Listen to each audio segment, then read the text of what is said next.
સુશાંત આજે પણ રોજની જેમ પોતાના કામમાં પરોવાયેલો હતો. પલ્લવીએ જ્યારથી તેનો સાથ છોડ્યો ત્યારથી સુશાંતનું કામ કોઈને જોડવા એ જ થઈ ગયું હતું. પોતાના નસીબ ઉપર એને જાણે વિશ્વાસ ઉઠી ગયો હતો. પલ્લવીને આટલા વર્ષ પ્રેમ આપી માત્ર ને માત્ર પ્રેમની ઈચ્છા રાખી હતી, પણ નસીબ ખલનાયકની ભૂમિકા ભજવી ગયું. જિંદગીમાં આવેલા એ અણધાર્યા વળાંકે સુશાંતની જિંદગી બદલી નાખી. આટલા વર્ષના પ્રેમનો અંત માત્ર ને માત્ર કુંડળીના ના મળવાની બાબતથી થયો. પલ્લવીએ પણ એના પરિવારની વાત માની અને આ સંબંધ કે જે જિંદગી હતો એ પૂર્ણ થઈ ગયો. પાછળથી જાણવા મળ્યું કે પલ્લવીએ મહિનાની અંદર જ એક શ્રીમંત છોકરા સાથે લગ્ન કર્યા. કદાચ કુંડળી મેચ નહીં થવાનું કારણ આ જ હતું. આવા બધા વિચારોમાં એ હંમેશા ખોવાયેલો રહેતો. પોતાનું જીવન લક્ષ્ય સાધવા એણે એક મેરેજ બ્યુરોમાં કામ કરવાનું ચાલુ કર્યું હતું. પોતાનું લક્ષ્ય એટલે બધાને જોડવા અને જીવનભરના સાથી બનાવવા. એટલે જ એ માત્ર એક જ વર્ષમાં ખૂબ જ સફળતા મેળવી શક્યો હતો. આજે પણ એ આવા જ વિચારો સાથે કેબિનમાં બેઠો હતો અને ત્યાં જ એને ઓફિસમાં બહાર મોટેથી અવાજ સંભળાયો. પોતાની કેબિન બહાર એક છોકરી કોઈ મોટી ઉંમરના લેડી સાથે ઊંચા અવાજે બોલી રહી હતી. એ છોકરીનો ચહેરો દેખાઈ નહોતો રહ્યો, પણ અવાજમાં રહેલો ગુસ્સો છતો થતો હતો. ગુસ્સામાં નીકળતો હોવા છતાં કોઈનું પણ મન મોહી લે એવો એ અવાજ હતો. સ્ટેપ કટવાળ, કાનમાંથી ખંભે ટચ થતા મોટા મોટા ઇયરિંગ, રેડ કલરનું ટોપ અને બ્લુ કલરનું જીન્સ એની સુંદરતા વધારી રહ્યા હતા. સુશાંત મનોમન વિચારી રહ્યો હતો કે આ શું ચાલી રહ્યું છે મારા મનમાં. એણે તરત જ બહાર ફોન કર્યો અને એ બંનેને અંદર મોકલવા કહ્યું. જેવી એ છોકરી અંદર આવવા ફરી, સુશાંતનું દિલ એક ધબકારો ચૂકી ગયું. ઓહ, સાધના! આટલા વર્ષો પછી ફરી એના મનમાં વિચારો દોડવા લાગ્યા. સ્કૂલના સમયમાં ખૂબ જ નાજુક, નમણી અને સુંદર છતાં નટખટ સાધના આજે અહીં? સ્કૂલ સમયની સાધના આજે તો પહેલાં કરતાં પણ વધુ નિખરી હતી. સ્કૂલ સમયે મિત્રો વચ્ચે હંમેશા એ સ્પર્ધા રહેતી કે કોણ સાધનાનો ફ્રેન્ડ બને અને કોણ એની જોડે વાતો કરે. એ સાધનાને આજે પોતાની ઓફિસમાં જોઈ સુશાંત આશ્ચર્યમાં તો મુકાઈ જ ગયો, સાથે સાથે ખુશ થઈ ગયો. એણે બંનેને બેસવા માટે કહ્યું ને એમના માટે પાણી મંગાવ્યું. સાધના પણ સુશાંતને ઓળખી ગઈ હતી. ખૂબ જ હેન્ડસમ અને એક નંબરનો રખડેલ અને ડોબો, છતાંય કોઈને મદદ કરવામાં પાછળપાની ના કરતો. એ છોકરાને આટલો આગળ વધેલો અને ઓફિસમાં સામે બેઠેલો જોઈ આશ્ચર્ય થયું. આજે પણ એ એવો જ હેન્ડસમ લાગતો. સાલો, એ રખડેલ સુશાંત મારી સામે બેઠો છે. મનમાં જ ગુસ્સો ઓગળી ગયો અને એની સામું આશ્ચર્યની નજરે જોવા લાગી. સુશાંત, સાધના બંને એકબીજા સાથે જૂની યાદો નજર સામે લાવી વાત કરવા લાગ્યા. સાધનાએ સુશાંતને પોતાની મા સાથે મળાવ્યો. ત્યાં સુધીમાં સુશાંતે ચા નાસ્તો મંગાવ્યા અને એકબીજા સાથે વાતો કરવા લાગ્યા. સાધના અને સુશાંતની જૂની ઓળખાણ નીકળવાથી સાધનાની મમ્મીને રાહત થઈ. એમણે કહ્યું કે તમે સમજાવો આ સાધનાને. આજે માંડ માંડ હું એને અહીં સુધી લાવી છું. લગ્નની ઉંમર થઈ ગઈને એ લગ્ન કરવાની ના પાડે છે. એના પપ્પાને ગયે 10 વર્ષ વીતી ગયા ને એ હવે જીદ પકડીને બેઠી છે કે હું તને મૂકીને ક્યાંય નહીં જાઉં. જો લગ્ન કરીશ તો સાથે લઈ જઈશ. સુશાંત આંટીની આ વાત સાંભળી રહ્યો હતો.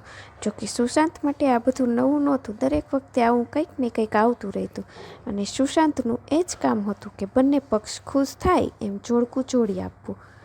સુશાંત એટલું જ બોલ્યો, આંટી, ચિંતા ના કરો.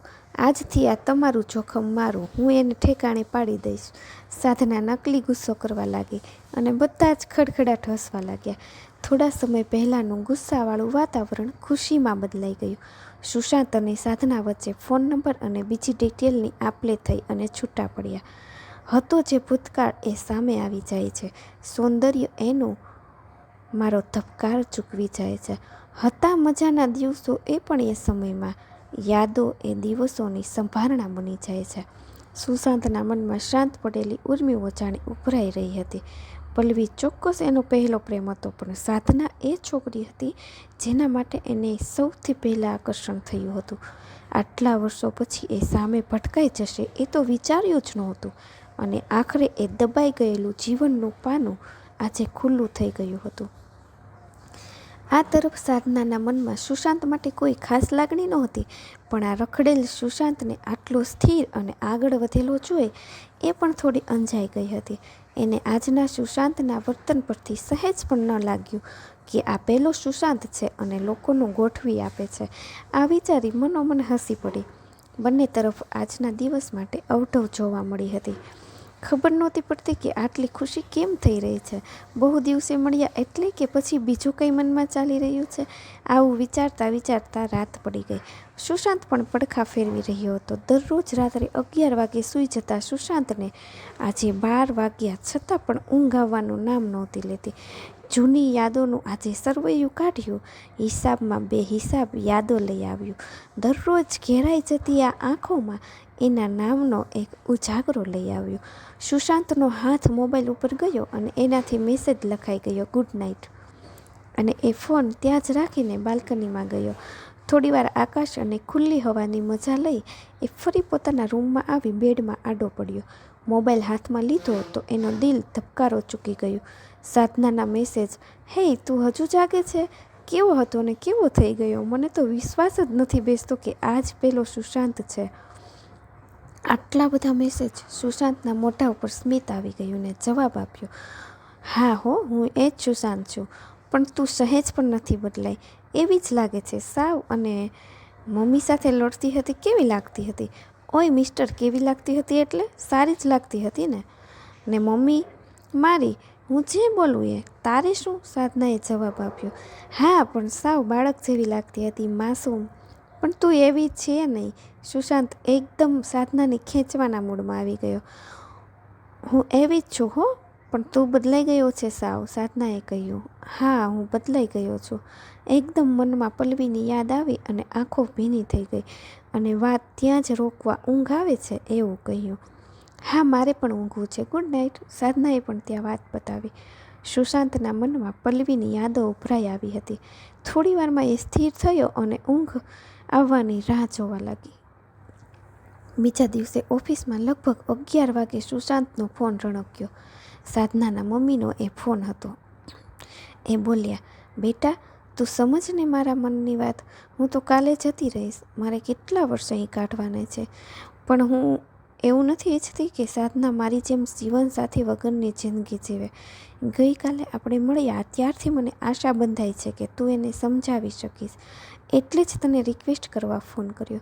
સુશાંત બોલ્યો, આંટી તમારો હક છે. હું એનો મિત્ર છું, એટલે આમ જોતાં તમે પણ મારા મા સમાન જ થયા. મારા જીવનમાંથી મારા માતા પિતાની છત્રછાયા તો ક્યારની દૂર થઈ ગઈ હતી. ભગવાને એક એક્સિડન્ટમાં એમને મારી પાસેથી છીનવી લીધા. પણ કાલે તમને મળ્યા પછી મને પણ ખુશી મળી. હું મારા તરફથી પૂરતો પ્રયત્ન કરીશ અને તમે જે ઈચ્છો છો એવું જ થશે. અને બીજી જરૂરી વાત કરી ફોન મૂક્યો. થોડીવાર પછી કંઈક વિચાર્યું અને સાધનાના ફોનમાં સાંજે મળવા આવજે એવો મેસેજ કર્યો. પાછો પોતાના કામમાં પરોવાઈ ગયો. સાધના ઓફિસના કામમાં વ્યસ્ત હતી એટલે એણે સાંજે છેક ઘરે જતાં સુશાંતનો મેસેજ જોયો અને ઘરે મમ્મીને ફોન કરી એ સુશાંતની ઓફિસે જવા નીકળી ગઈ. આ તરફ એની મમ્મી પણ ખુશ થઈ કે હાશ, લાગે છે કે સુશાંત આને બરાબર સમજાવશે. ટ્રાફિકના લીધે સાધનાને મોડું થઈ ગયું. એણે ઓફિસે જઈને જોયું તો બંધ થવાની તૈયારીમાં હતી. સુશાંત કામવાળા બેનને જવાનો ઈશારો કરી સાધનાને અંદર બેસવા બોલાવી.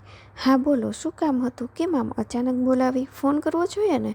આવા અનેક સવાલોથી સાધનાએ સુશાંતને ઘેરી લીધો. સુશાંત બોલ્યો, પાણી પી, શાંતિથી વાત કરીએ. અને એની માએ કહેલી વાત સુશાંતે પોતાની પ્રોફેશનલ ઢબમાં સમજાવવાનું ચાલુ કર્યું. સાધના તો સુશાંત સામે એકીટસે જોઈ રહી અને હામાં હા કરતી રહી.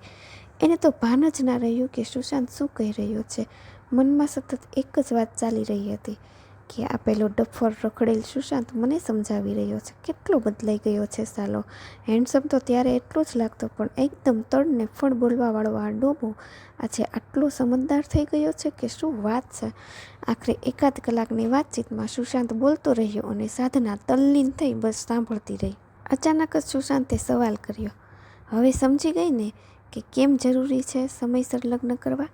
અને હા, મારી આંટી સાથે વાત થઈ ગઈ છે કે તું ડિનર કરીને જ આવીશ. સાધના અચાનક આવી વાતમાં કંઈક જ વિચારી ના શકી અને હા પાડીને સુશાંત સાથે ડિનર કરવા નીકળી ગઈ. સુશાંત એને બાજુના કોમ્પ્લેક્સમાં આવેલી રેસ્ટોરન્ટમાં લઈ ગયો અને વાતો કરતાં કરતાં ડિનર કરવા લાગ્યા. ડિનર પતાવીને જ્યારે તેઓ છૂટા પડ્યા ત્યારે સુશાંતે આંટીને ફોન કરીને કહ્યું કે સાધના નીકળી ગઈ છે, પહોંચે એટલે કહેજો, મને મેસેજ કરી દે. સુશાંત પોતાના ફ્લેટમાં આવ્યો અને ફ્રેશ થઈને આડો પડ્યો. પલ્લવીના છોડ્યા પછી પહેલી વાર એણે કોઈ સ્ત્રી સાથે ડિનર કર્યું હતું. એ પલ્લવી સાથે વિતાવેલી પળો વાગોળવા લાગ્યો. પણ આ 1 વર્ષમાં એ એટલું જાણી શક્યો હતો કે જીવનમાં કોઈ પણ પાત્ર આવે એ એટલું જ રોકાય જેટલું નિયતિ નક્કી કરે. પહેલાં એને પલ્લવી માટે ગુસ્સો થયેલો, પણ ધીમે ધીમે એ પોતાને સમજાવવા લાગ્યો હતો કે અત્યારના સમયમાં બધા જ પ્રેક્ટિકલ થઈ ગયા છે, એટલે પલ્લવીએ જે કર્યું તે યોગ્ય જ કર્યું. વિચારોમાં છેક 12 વાગે એને ધ્યાન આવ્યું કે સાધનાનો ફોન કે મેસેજ આવ્યો નથી, એટલે તરત જ એને સાધનાને મેસેજ કર્યો. બીજી મેડમ આવવામાં લેટ તો થયા પણ ઘરે પહોંચ્યા કે નહીં? તરત જ સાધનાનો રિપ્લાય આવ્યો, સોરી, ધ્યાનમાં જ ના રહ્યું. મમ્મીએ કહ્યું હતું, પણ ફ્રેશ થઈને એની સાથે આપણી આજની મીટિંગની વાતોમાં વળગી. લોહી પી ગઈ મારું, એમાં હું ભૂલી ગઈ. હાશ, આખરે પહોંચી ગયા એમ ને? આમને આમ વાતોનો દોર ચાલતો રહ્યો અને ખબર જ ના રહી કે ક્યારે 2 વાગી ગયા. છેલ્લા 2 કલાકથી સતત એકબીજા સાથે વાતો કરીને બંનેને નવાઈ લાગી રહી હતી કે આ શું, આટલી બધી વાતો? જાણે કોઈ અધૂરી વાતો કે અધ્યાય પૂરો કરી રહ્યા હોય. આખરે ગુડ નાઇટ કહી વાત પૂરી કરી. સાધનાના મનમાં આ 2 દિવસનો ઘટનાક્રમ જોરદાર તેજીથી આગળ વધી રહ્યો હતો. એમાં પણ જે રેસ્ટોરન્ટમાં ગયા ત્યાંનો બધો જ સ્ટાફ સુશાંતને ઓળખતો હતો અને સુશાંત પણ કેટલી ચીવટથી બધાને જવાબ આપી રહ્યો હતો. પહેલી વાર સાધનાના મનમાં એવું લાગ્યું કે વાહ, પરફેક્ટ મેન. એ વોશરૂમમાં ગઈ ત્યારે રેસ્ટોરન્ટ મેનેજરની કમેન્ટ સાંભળી લીધી હતી, સુશાંતભાઈ, હવે તમારો પણ મેળ પાડો આવી કોઈ સુશીલ છોકરી સાથે. ત્યારે સુશાંત એને ચૂપ કરાવતા બોલ્યો, અરે યાર, તું કોઈક વાર મરાવીશ, આ તો જસ્ટ ક્લાયન્ટ છે. ત્યારબાદ બહાર આવીને સાધનાની સુશાંતના ચહેરા પર એક અલગ ખુશી સાથે કોઈ અવઢઈ દેખાઈ હતી. સુશાંત પર આ વાત ઉપર વિચારવા લાગ્યો હતો અને એને પણ મનોમન આ વાત ગમી હતી. સાધના સાથેના આ યાદગાર પળો એમના માટે પણ ખૂબ જ રોમાંચક રહ્યા હતા. માત્ર 2 દિવસમાં એનો ગુસ્સો, ખુશી, મમ્મી માટેની લાગણી એ બધું જ સમજી ગયો હતો. શબ્દોથી મન સુધી દોરી રહ્યું હતું આ તન. થતું હતું કે અહીં જ રોકાઈ જાય આ જીવન. બહુ વર્ષે સમયના આલિંગનમાંથી છૂટ્યું હતું. ઘોડાપૂર બની સમાઈ જાય એવું હતું આ મન. આમને આમ દિવસો વીતતા જતા હતા. જ્યારે કોઈ સારો બાયોડેટા આવે ત્યારે સુશાંત અચૂક સાધનાને મળવા બોલાવતો અને એ બહાને એને પણ મળવાનું થતું. ક્યારેક એને ખબર હોય કે આ મેળ પડે એમ નથી તોય બોલાવતો અને સાધના પણ એની આ વાત સમજી ગઈ હતી ને કોઈ પણ ફરિયાદ વિના એ મળવા હંમેશા તત્પર રહેતી. આ 1 મહિનામાં બંને એકબીજાની નજીક આવી ગયા હતા અને પહેલ કોણ કરે એ જ બાકી રહ્યું હતું. સાધનાની માને પણ આ વાતનો અણસાર આવી ગયો હતો. આખરે માં એ માં હોય. દીકરીના મોઢે જે રીતે સુશાંતનું નામ આવી રહ્યું હતું એના હાવભાવ એ સમજી રહી હતી. એટલે એક દિવસ એની માએ જ પહેલ કરી અને કહ્યું કે બેટા, તારા મનમાં શું ચાલી રહ્યું છે? હું જાણું છું તું સુશાંતને પસંદ કરે છે ને? એકદમ આવા સવાલથી સાધના સહેજ શરમાઈ અને માને ભેટી પડી, જાણે કોઈ મિત્રને ભેટી હોય એમ, અને અનાયાસે એના મોઢેથી નીકળી ગયું કે એ હજુ પણ સાવ ડોબો જ રહ્યો. અને આ સાંભળતા જ બંને ખડખડાટ હસી પડ્યા. આજે આ વાત થયા પછી સાધનાની ઊંઘ ગાયબ હતી. મનમાં નવી ઉર્મિઓ ઉભરાઈ રહી હતી અને શું આ શમણા સાચા થશે એ જ વિચારોમાં ક્યાંય સુધી અને ક્યારે ઊંઘ આવી ખબર જ ના રહી. રોકાય એમ નથી આજે, મનને સમજાવાય એમ નથી આજે. ક્યારે મિલન થાય મનના મિત સાથે, દિલમાં ટાઢક ભળે ને ભળે એક આજે. બીજે દિવસે સવારે એને સુશાંતને મેસેજ કર્યો કે મને એક છોકરો ગમી ગયો છે અને માં પણ ખુશ છે, એટલે હવે મારું નામ તારા મેરેજ લિસ્ટમાંથી કાઢી નાખશે. અને હા, કાલે મારો બર્થડે છે અને મમ્મીની પણ બહુ ઈચ્છા છે તને ઘરે બોલાવવાની, તો કાલે સાંજે આપણે મળીએ. મારા ખાસ મિત્ર સાથે લગ્ન પહેલાંનો અંતિમ બર્થડે ઉજવવાનો છે. તું આવીશ ને સુશાંત? સુશાંત તો આટલું વાંચતા જ એકદમ સુન્ન થઈ ગયો. એનું દિલ એક ધબકારો ચૂકી ગયો. એણે જવાબમાં હા કહી અને ઉમેર્યું, ચોક્કસ આવીશ, મળીએ કાલે. મારી સાથે આવું જ કેમ થાય છે? જે મારું હતું એ કેમ ચોરાઈ જાય છે? આ તો કેવી કસોટી થઈ રહી જીવનમાં. અજવાળું હજુ તો આવે ને અંધારું થઈ જાય છે. બીજા દિવસે સાંજે સુંદર કપડામાં સજ્જ થઈ ગિફ્ટમાં એક ઘડિયાળ લઈ એ સાધનાના ઘરે સમયસર પહોંચી ગયો. સાધના લોંગ ડાર્ક ગ્રીન કલરના ડ્રેસમાં એકદમ સુંદર લાગતી હતી. સુશાંતના મનમાં એકવાર થયું કે એને આલિંગનમાં જકડી લઉં અને કહી દઉં કે આઈ લવ યુ, પણ પછી મનને રોકે છે. એટલામાં સાધના એને પૂછે છે કે કેમ આમ ઉદાસ, મારા જન્મદિવસની ખુશી નથી? માંડ માંડ હળવું સ્મિત કરીને સુશાંત જવાબ આપે છે, એવું કંઈ જ નથી, બસ થોડોક થાક છે. સાધના કેક કાપીને પોતાના હાથે સુશાંતને અને મમ્મીને ખવડાવે છે. સુશાંત એને ગિફ્ટ આપે છે. સાધના તરત જ એને ખોલી નાખે છે અને ઘડિયાળ જોઈને સુશાંતને પહેરાવવા કહે છે. સુશાંત એને પોતાના હાથે ઘડિયાળ પહેરાવે છે અને મનમાં વિચાર આવી જાય છે કે આ છેલ્લી વખત હું એનો હાથ પકડી રહ્યો છું. ત્યાં જ અચાનક સુશાંત એનો હાથ મજબૂતાઈથી પકડે છે અને કહે છે કે પ્લીઝ મારી સાથે મેરેજ કરને, આઈ લવ યુ, હું ખુશ રાખીશ તને અને મમ્મીને પણ સાથે રાખીશ. સાધના પોતાનો હાથ છોડાવતા કહે છે કે મેં ચોખ્ખું કહ્યું હતું કે આપણે એક મિત્ર તરીકે છેલ્લી વાર મળી રહ્યા છીએ, પણ એ જવા દે, જો હું તારા માટે રિટર્ન ગિફ્ટ લાવી છું. ને એ સુશાંતના હાથમાં ગિફ્ટ આપીને એને ખોલવાનો આગ્રહ કરે છે. ગિફ્ટ ખોલતા જ સુશાંત બાઘાની જેમ ઊભો રહે છે.